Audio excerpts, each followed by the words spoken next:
Que a paz e a luz de Jesus baixe até vós. Leocádio José Correia, boa noite.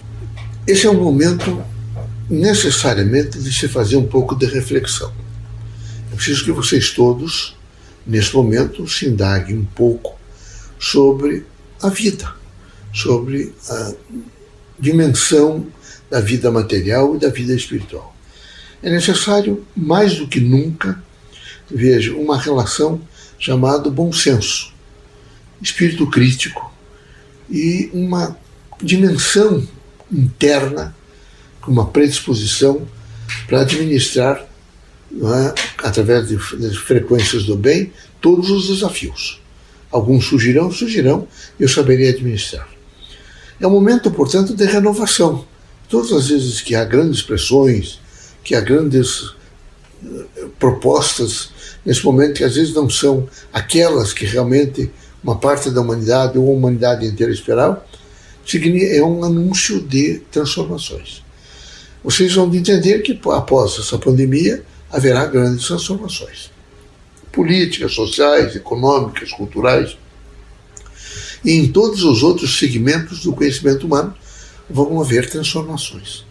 Assim, nós temos que recomendar, particularmente aos espiritistas, que eles sejam fortes. Mas forte não é aquela criatura ou que fica dizendo aos outros que é muito forte, ou fica nesse momento querendo ditar ordens, ou nesse momento cria descredenciamento até mesmo do sentido de vida não forte. É aquele indivíduo que pacientemente administra seu cotidiano com dignidade, com espírito público, sabe? Ele sabe muito bem ouvir e sabe muito bem conter, às vezes, o que falar. Ele contém e fala só o necessário. Assim, recomendamos aos irmãos todos um espírito crítico, uma dimensão crítica da vida.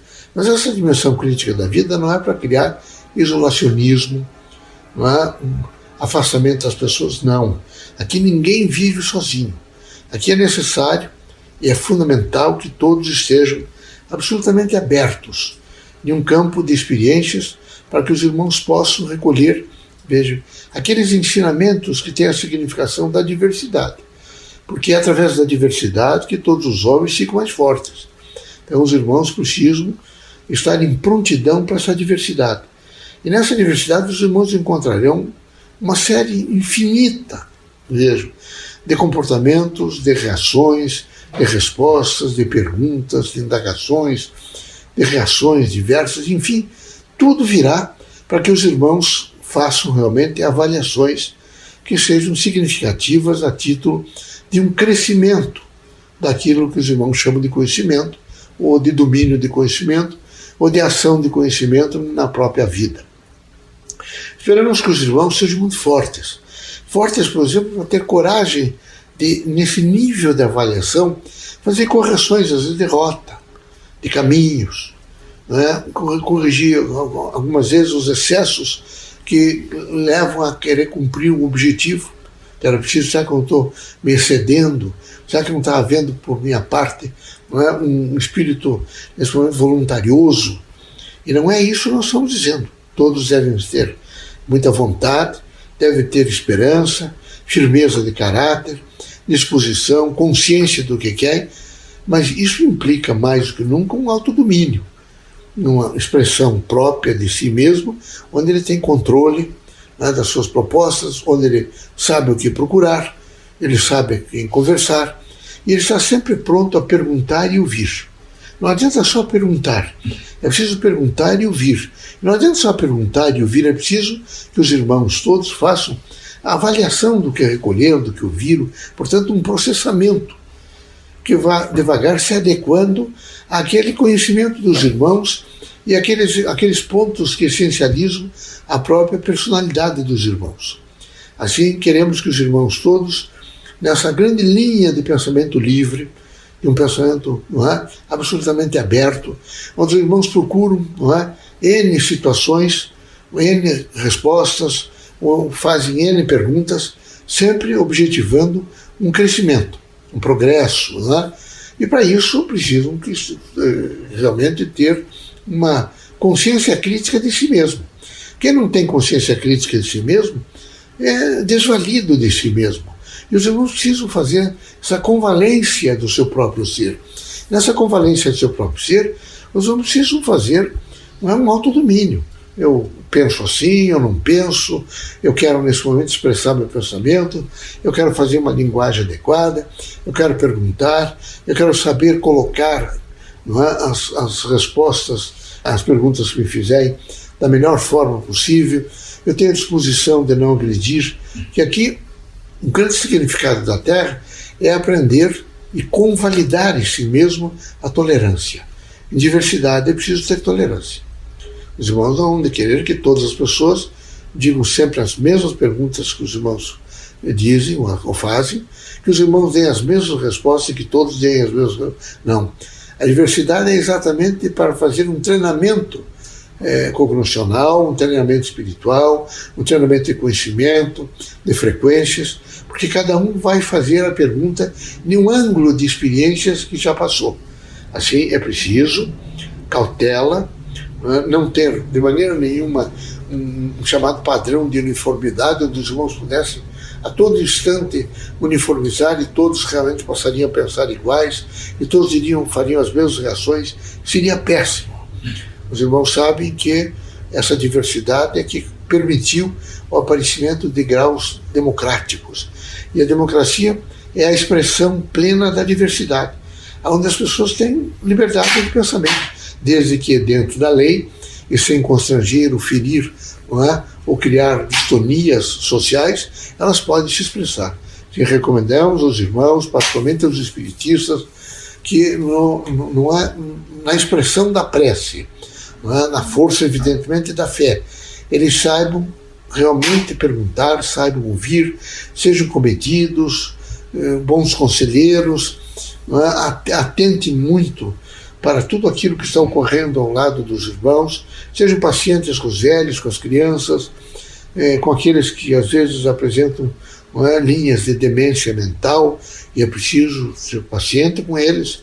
Eles precisam, nesse momento, mais do que nunca, de compreensão e de espírito público. É lastimável, por exemplo, que alguns irmãos nossos estejam em graus de demência altíssima, caminhando nas ruas, abandonados, e quando vocês todos, me parece que fazem uma sustentabilidade através desses impostos que pagam. Alguns irmãos nossos, que nesse momento estão dementados, eles têm que ser recolhidos até para higiene, para um tratamento mais adequado. Eles, postos nas ruas, além de colocar os irmãos que dirigem esses automóveis, não é, em falta de segurança, porque eles podem jogar-se na frente dos carros dos irmãos, criar grandes consequências amanhã para os irmãos diante da justiça, porque é uma vida humana que às vezes naquele momento desaparece fisicamente. Então é preciso cuidado. Esse é o momento dos irmãos conversarem, quem sabe, com esses deputados e levarem uma oficialização ao poder público, que é preciso um olhar mais compreensivo no que diz respeito às pessoas que apresentam demências, que hoje são muitos. Parece que até as casas de saúde, onde se recolhiam essas pessoas, foram transformadas e nem tem mais essas casas. E eles acham que eles devem ficar com a família. Mas vocês sabem a dificuldade, às vezes uma avó com 70 anos mantém em casa um filho que é esquizofrênico, um neto esquizofrênico, que pode cometer, não é, desde de homicídio até situações mais graves, de espancamentos e outras coisas. Então o poder público tem que realmente ter agentes de saúde para fazer avaliações e controle. Além disso, vocês conhecem nesse momento o problema das drogas, e o crack é impiedoso. O crack é impiedoso. Ele realmente deixa os indivíduos com grandes deficiências mentais. Então, tem muita gente, nesse momento, utilizando desses recursos, e são recursos perversos, negativos à saúde.